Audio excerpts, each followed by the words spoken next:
오늘은 우리 교회에 각종 임명이 있는 날이라고 말씀드렸고, 여러분 또 임명을 받으셨고, 또 우리가 하나님 앞에 세움을 받았습니다.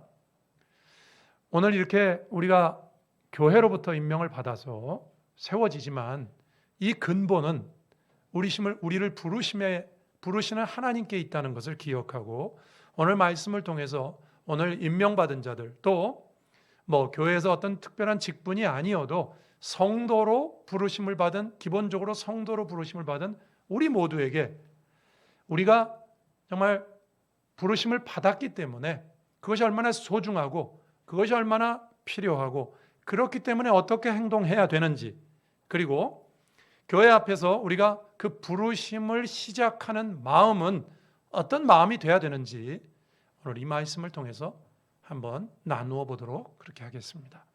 자, 첫 번째입니다. 오늘 본문에 보면 부르심이 나와 있습니다.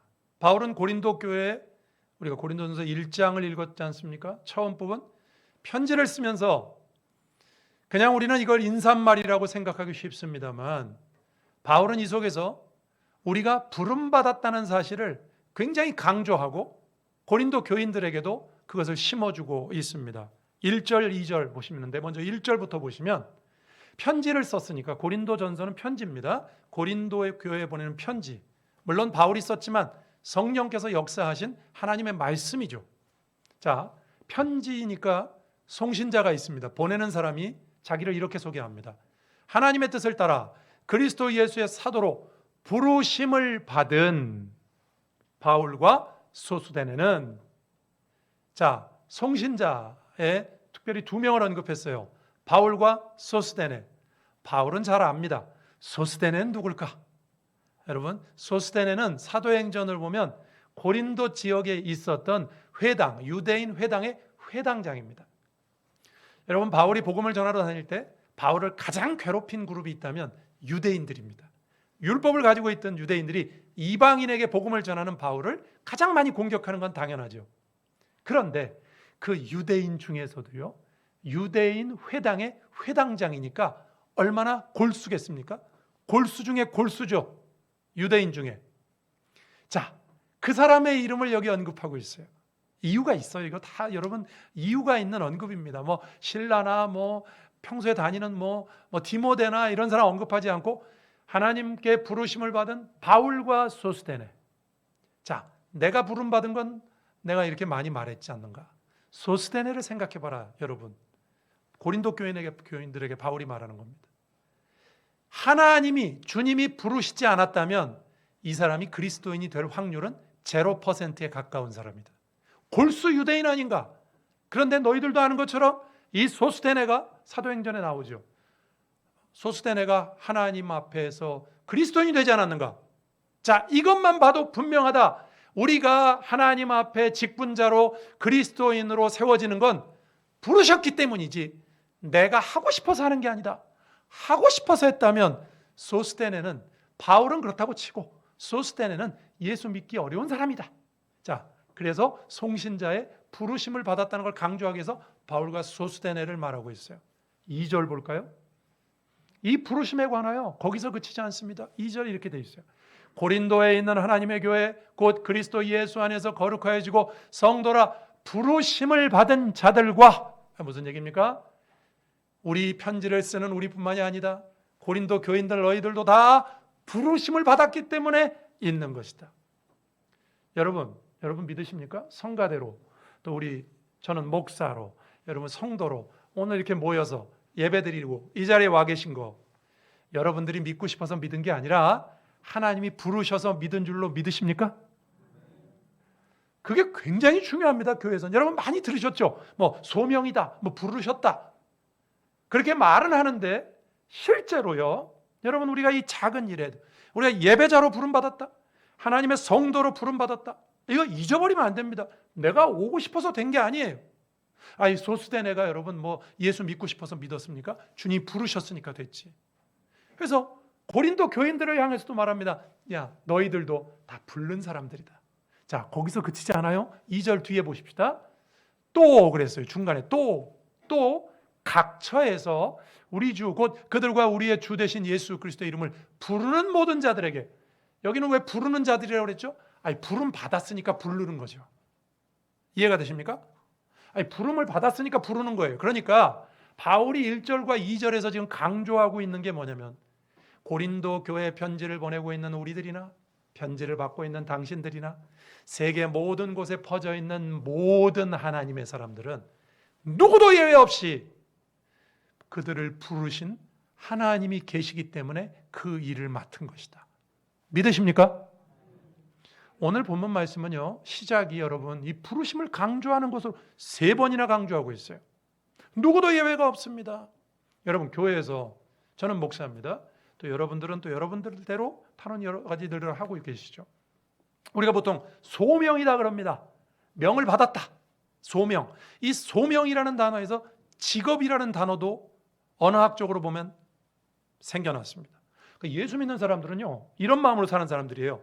내가 뭘 하든지, 교회에서 신앙생활하든 직분으로 살든 세상에 나가서 직업을 하면서 밥벌이를 하든, 이 모든 일들은 다 내가 되고 싶어서 된 것이 아니라 하나님이 부르셨기 때문에 하는 것이다. 믿으십니까? 이 생각을, 이 부르심이 없다면 오늘 나는 이 자리에 없다. 이 생각을 여러분 우리는 가져야 됩니다. 특별히 주님 앞에 임명을 받는 이 자리에서 이게 무슨 당회가 시키는 일도 아니고요, 목사가 하라고 하는 일도 아닙니다. 누가 하라고 하는 일이 아니에요. 주님이 부르시지 않았으면, 유효한 부르심이 없이는 이 일은 불가능하다. 바울의 이야기입니다. 원래 여기 2절에 하나님의 교회 그랬죠. 여러분, 교회라는 말 많이 들어보셨어요. 헬라어 단어 중에서 에클레시아 많이 들어보셨잖아요. 그죠? 그 원래 교회라는 말 자체가 에크라는 뭐뭐로부터라는 전치사와 칼레오라는 부르다. 그래서 교회는 원래요, 말 그 자체가 뭐냐면 하나님께서 목적이 있어서 세상으로부터 이렇게 불러내서 따로 모은 집단이에요. 불러낸 집단이라고요. 여러분, 우리가 교회 그럴 때 교회에 와서 누구도 목에 힘을 줄 수가 없는 이유는 뭐냐면, 나는 하나님이 부르셔서 이 자리에 있다. 이 마음이 있기 때문에 우리가 하나님 앞에 나와서 늘 겸손히 행하는 것입니다. 그럼 여러분, 바울이 고린도 전서를 시작하면서 왜 이 부르심을 강조하면서 시작할까요? 이유가 있겠죠. 이유는 이겁니다. 여러분, 고린도 교회는요, 아까 우리가 읽었던 4절 이하에 조금 이따 나옵니다만 모든 지식과 은사에 풍족했던 교회입니다. 고린도전서를 읽어보면요, 고린도 교회는 방언도 있었고 은사가 많았어요.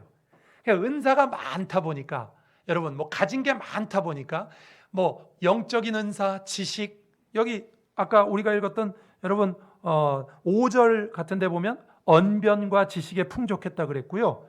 6절에 보면 그리스도의 증거가 너희 중에 견고하게 됐다 그랬고요. 7절에 모든 은사에 부족함이 없다 그랬어요.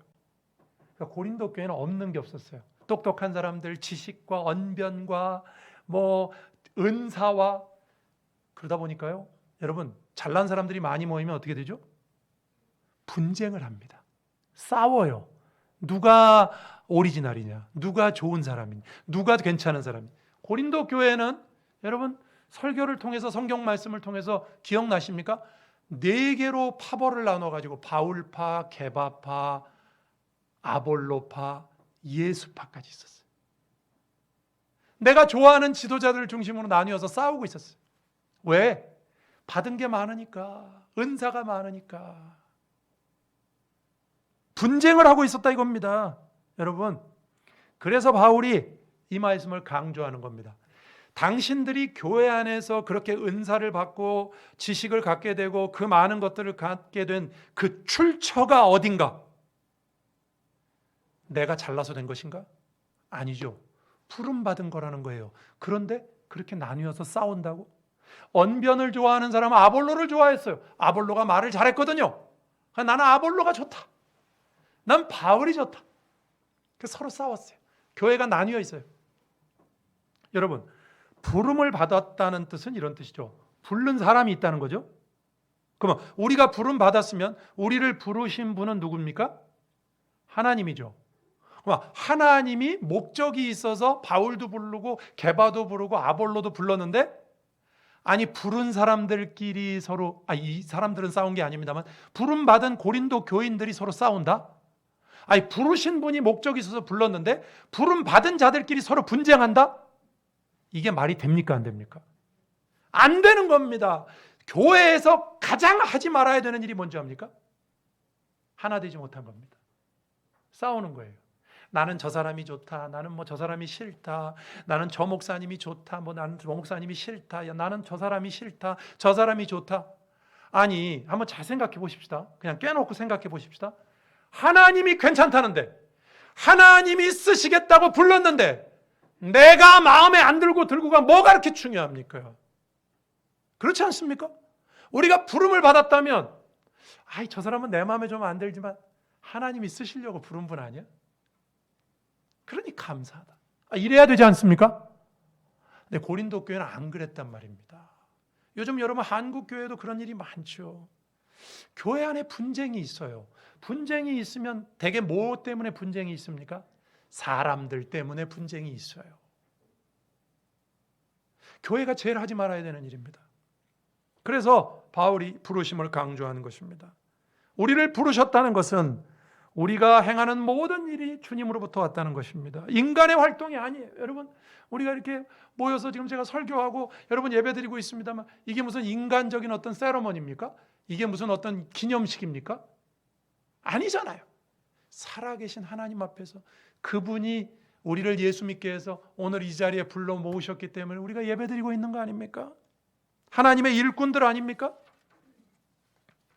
소명이라고요, 소명.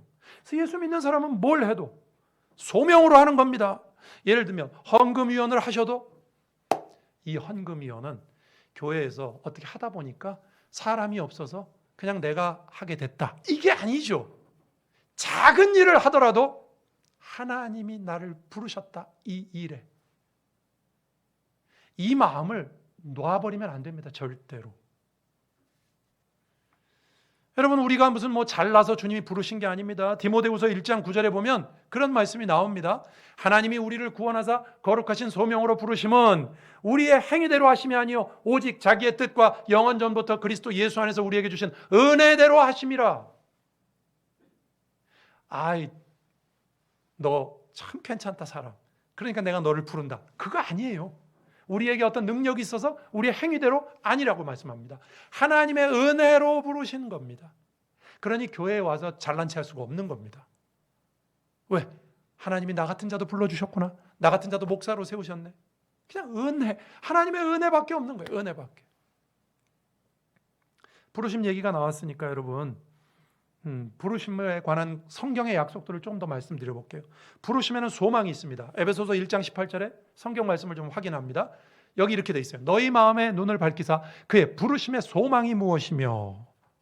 여러분, 부르심에는 소망이 있습니다. 그냥 부른 게 아니에요. 여러분, 우리 한 사람 한 사람 누구도 의미 없이 부른 사람은 없어요. 부르심에는 소망이 있다 그럽니다.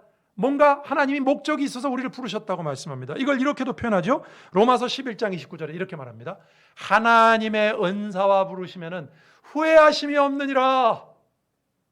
여러분, 이런 거 있잖아요. 세상에서 자, 이거 일을 합시다 하고 사람들을 불러 모았어요. 불러 모은 다음에 너무 많이 불렀네, 당신은 필요 없으니까 집에 가. 세상에서는 그럴 수 있습니다. 그죠? 그러나 하나님께서 부르시면은 후회가 없다고 그랬어요. 그러니까 이 말은 이런 뜻이죠. 여기 와서 앉아있는 우리 성도들 가운데 필요 없는 분은 한 분도 없습니다. 하나님의 부르심이 잘못될 리가 없어요. 후회하심이 없다 그랬거든요. 그러니까 여러분, 우리 교회에 필요 없는 사람은 없어요. 다 필요 있어서 불렀습니다. 이게 부르심입니다. 그리고요, 이 부르심에는 하나님의 약속이 들어가 있습니다. 오늘 보면 8절을 보시죠. 이런 약속이 들어가 있어요. 주께서 너희를 우리 주 예수 그리스도의 날에 책망할 것이 없는 자로 끝까지 견고하게 하시리라. 자, 제가 지금 부름 받은 사람들이니까 우리에게 주신 약속들을 보는 겁니다. 부름 받은 자들 불러놓고요, 너희들끼리 알아서 해봐, 이게 아니에요. 부름 받은 자들을 끝까지 견고하게 하신다, 그렇게 말합니다. 시편 23편 6절에는 이렇게 말하죠. 그거를 내 평생의 선하심과 인자하심이 반드시 나를 따르리니 내 평생 그분의 선하심과 인자하심이 나를 따른다. 불러놓고 알아서 하십시오. 아닙니다. 하나님이 여러분을 부르셨다면 끝까지 책임지시는 줄로 믿으시길 바랍니다. 또 한 가지는요, 부르시면 약속이 있어요. 끝까지 함께 하시는 약속 말고 이런 약속도 있습니다. 로마서 8장 28절. 이런 말씀이 있죠. 우리가 알거니와 하나님을 사랑하는 자 곧 그의 뜻대로 부르심을 입은 자들에게는 뭐가 되어 있습니까? 모든 것이 합력하여 선을 이룬다. 야, 이게 부름 받았다는 사실이요, 베드로전서에 보면 그런 말씀이 있어요. 천사들도 알기 원하는 것이다. 우리 찬송가에 천사도 흠모한다 그랬잖아요. 성도로 부름 받은 건 천사들도 흠모할 정도의 직분입니다. 왜? 이런 많은 약속들이 있기 때문에. 하나만 더 찾아봅니다. 디모데전서 1장 12절에 이렇게 말했어요. 하나님이 우리를 부르시고 어떻게 하냐면요, 나를 능하게 하신 그리스도 예수 우리 주께 내가 감사하면 나를 충성되이 여겨 내게 직분을 맡기심이니 나를 능하게 한다고 그랬어요. 하나님이 부르셔서 자, 오늘부터 네 힘으로 한번 해봐라, 이게 아니에요. 부르셨으면 우리를 능하게, 하나님이 은사도 주시고 은혜도 주시고 예를 들면 금전도 주시고 아니면 능력도 주시고 하나님이 우리를 능하게 하신다고 말씀합니다. 여러분이 부름받은 자들이라는 것에 감사와 그 영광을 아시는 여러분 되길 주의 이름으로 축원합니다. 그러면요, 부름받은 사람들은 어떤 삶을 살아야 될까요? 이 부르심에서 이것만 더 생각해 봅니다. 에베소서 4장 1절이 이렇게 시작합니다. 바울이 이렇게 말해요. 그러므로 주 안에서 같이 내가 너희를 권하노니 너희가 부르심을 받은 일에 합당하게 행하여 그랬죠. 자, 부르심을 받은 것에 합당하게 행하래요. 그럼 합당하게 행하는 게 뭔지 압니까? 3절에 보면 이렇게 돼 있어요. 3절에 평안에 매는 줄로 성령이 하나 되게 하신 것을 힘써 지키라. 이런 뜻입니다. 우리를 부르신 분이 계시고 우리가 부름 받았다. 그럼 부름 받은 자들로 합당하게 행하는 가장 궁극적인 모습은 무엇인가? 하나 되는 것입니다. 믿으시기를 주님의 이름으로 축원합니다. 교회는요, 하나 되는 것이 가장 중요합니다. 교회가 하나 되지 않고, 고린도 교회는 분쟁을 했다 그랬잖아요. 그래서 고린도전서를 쓴 거거든요. 교회가 하나 되지 못하고 분쟁하는 거, 그게 제일 안 좋은 것입니다. 왜냐하면 부르신 분 앞에서 우리가 서로 대립하는 것은 잘못된 것이기 때문입니다. 사탄이 기뻐하는 거예요, 그거는. 여러분, 우리 교회 올 한 해 어떤 일로 부름을 받았든지 우리가 서로 분쟁하지 말고 하나가 돼서 주의 일을 이루는 저와 여러분 되기를 주님의 이름으로 축원합니다. 두 번째입니다. 자, 그러면 부르심을 받은 자들이 하나됨을 위해서 우리 올 한 해 우리에게 맡겨진 일을 우리가 어떻게 시작할까요? 감사로 시작하자 그랬습니다. 여러분, 우리가 살아갈 때 어떤 시작을 하면 좋겠습니까? 제가 TV 프로를 봤는데 어떤 동물학자가 나와서 이렇게 말합니다. 침팬지와 인간의 차이가 뭔지 압니까? 인간은 시작을 가지고 출발하고요, 동물은 배우고 저장하고 가르치고 쌓이는 것이 없기 때문에 늘 본능으로 시작한답니다. 인간은 여러분, 내가 오늘 살았으면 책으로 남기고 교육으로 남겨서 내 후손은 내 거 위에서 쌓아가는 거죠. 동물은 그렇게 쌓이는 게 없다는 거예요. 그냥 태어나면 본능, 죽으면 교육이 없으니까. 그래서 인간과 침팬지가 비슷한 영장류인데 그렇게 차이가 난다, 그렇게 얘기하더라고요. 자, 그러면 여러분, 우리 성도들은 어떻게 시작하면 좋겠습니까? 오늘 본문이 말합니다. 감사로 시작하라고. 4절 보십시오. 4절 바울이 이렇게 시작합니다. 그리스도 예수 안에서 너희에게 주신 하나님의 은혜로 말미암아 내가 너희를 위하여 항상 하나님께 감사하노니, 그러면서 감사해놓고 너희에게 모든 언변과 지식과 은사가 있는 거 감사한다, 그렇게 말합니다. 여러분, 근데요, 고린도 교회에게 바울이 이 고린도전서를 쓰는 이유가 뭐냐면, 그 아까 말씀드린 것처럼 은사와 언변과 이런 게 많다 보니까 분쟁했거든요. 그래서 그 분쟁한 거 그렇게 하면 안 된다고 그들을 약간 책망하면서 쓴 게 고린도전서거든요. 그런데 그럼에도 불구하고 바울은 그 시작을 어떻게 하고 있습니까? 감사로 시작하고 있습니다. 문제가 있지만 그래도 시작은 감사합니다. 고린도 교회에 많은 은사를 주신 분이 누굽니까? 하나님이에요. 근데 그거 잘못 활용해가지고 지금 분쟁을 일으킨 건 사람들이 잘못하고 있는 거죠. 사람들이 잘못해서 잘못하고 있다고 해서 하나님이 주신 것 자체를 부정하면 안 된다는 것입니다. 믿으십니까? 여러분, 우리 예수 믿는 사람은 항상 출발점이 이거여야 됩니다. 감사해야 됩니다. 어려운 시간에도 감사로 시작해야 돼요. 우리의 과거를 부정하면 안 됩니다. 뭔가를 새로 시작하려고 하는 사람들이 항상 하는 잘못된 경향이 뭡니까? 뭔가 새로 개혁을 하겠다 뭐 이렇게 할 때 항상 자신의 과거를 부정합니다. 여러분, 우리 예수 믿는 사람은 그러면 안 됩니다. 바울이 오늘 본문에서 고린도 교인들에게 권면할 거지만, 그러나 일단은 이렇게 감사한다, 감사로 시작합니다. 여러분, 우리나라의 발전을 얘기할 때 그렇지 않습니까? 지금의 풍요로움이 되기까지 많은 문제가 있었습니다. 독재도 있었고. 그러나 그렇다고 잘 살게 된 지금 과거를 다 부정하면 안 되죠. 과거의 잘못도 있습니다. 그러나 인정하고 거기서부터 출발해야 되지 않습니까? 과거를 부정하면 안 됩니다. 문제가 있었지만 그래도 과거가 있으니까 지금 우리가 있는 거 아니에요? 여러분, 1층 있어야 2층 있는 거 아니에요? 기성세대를 보면서 앞서가는 요즘 MZ세대들이 옛날 사람들 말이지 다 문제가 있고 말이지 저렇게 권위적이고, 그렇게 하면 안 됩니다. 새롭게 뭔가를 하려고 하는 사람들은요, 일단 과거에 대한 인정이 있어야 됩니다. 정당한 인정이 있어야 됩니다. TV 프로를 보는데 KBS에서 이런 프로를 하더라고요. 최초의 질문. 여러분 이번에 보셨습니까? 그런 책도 있고 그 책을 쓰신 서울대학의 교수님이 나와서 그 프로를 진행하더라고요. 최초의 질문. 어떤 분야든지 최초의 질문을 던진 사람이 있고 그 사람의 질문을 풀어가면서 그만큼 사회가 발전한 겁니다. 그런데 그걸 진행하시는 분이 그렇게 얘기하시더라고요. 우리나라가 지금 3만 불 시대인데 우리가 이 시점에서 그 다음 단계로 나아가려면 그 이전을 부정하면 안 된다. 지금까지의 단계에 대한 정당한 감사와 인정이 있어야 우리는 앞으로 전진할 수 있다. 제가 그걸 보면서 세상도 저런 생각을 하지. 뭐 예전에 대해서 부정해버리면요, 앞으로 전진이 없는 겁니다. 거기서 이런 얘기가 나오더라고요. 여러분, 요새 우리나라 음악을 하시는 분들 가운데 세계 콩쿠르를 휩쓸고 있는 거 아시죠? 세계 유수한 콩쿠르, 성과가 있었습니다.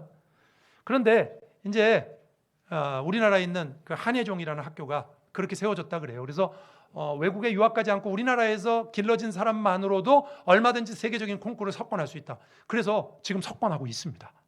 성과를 증명했어요. 자, 증명하고 나니까 그 다음 질문이 이겁니다. 거기서 그치는 것이 아니라, 콩쿠르에서 1등하는 게 중요한 게 아니라 어떻게 하면 예술로 승화시켜서 개성 있고 창의력 있는 연주자들을, 정말 예술가다운 예술가들을 길러낼 수 있겠는가. 그게 그 학교의 그 다음 질문이랍니다. 그런데 그 질문을 던지면서 그 프로그램에서 했던 얘기가 바로 그거예요. 그 다음 단계로 나아가려면 그 이전을 부정하면 안 된다. 언제나 시작은 긍정이어야 된다는 겁니다.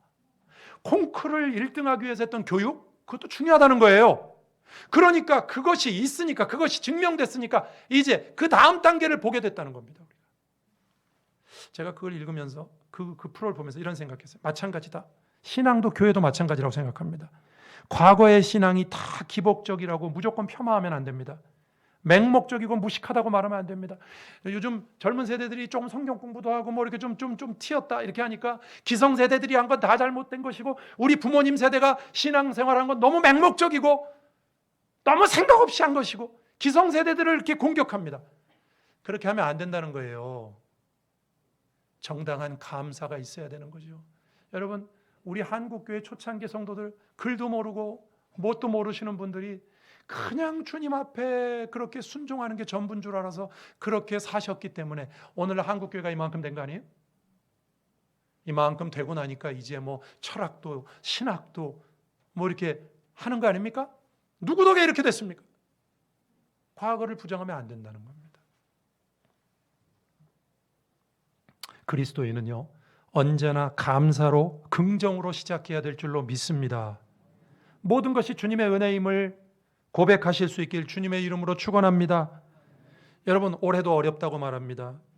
그래도 어쨌든 우리는 감사로 시작해야 됩니다. 여러분의 상황이 많이 어려우시죠? 그래도 올해 우리가 직분자로, 하나님의 사람으로, 하나님, 제가 하나님의 사람인데 이거밖에 안 됩니까? 이게 아니라 감사합니다. 하나님, 그래도 올해 생명을 주셔서 감사합니다. 제가 우리 청년들한테도 그래요. 자기 집이 좀 어렵다고, 나는 하나님 왜 이렇게 어려운 집구석에서 태어났습니까? 그렇게 하면 안 되는 거예요. 그렇게 해가지고 성공하는 사람 보셨습니까? 자신 출발하는 시점에서 자신은 항상 긍정하고 감사해야 됩니다. 오늘 본문의 바울은요, 고린도 교회에게 뭔가를 말하기 전에 그러나 그의 출발은 감사였습니다. 이제 말씀을 정리합니다. 여러분, 올 한 해 하나님께서 우리에게 귀한 부르심을 주셨습니다. 여러분, 다 우리 부름받은 자들이거든요. 하나 되어서 한 몸처럼 움직이는 온마음 교회가 되길 주님의 이름으로 축원합니다. 주님이 이런 생각하시면 돼요. 아니, 주님이 부르셨는데 내가 뭐라고 저 사람을 싫어한단 말인가? 주님이 필요해서 다 부르셨는데. 또 한 가지, 여러분, 부르심을 받은 사람들의 마음은 뭐라고요? 긍정입니다. 감사합니다.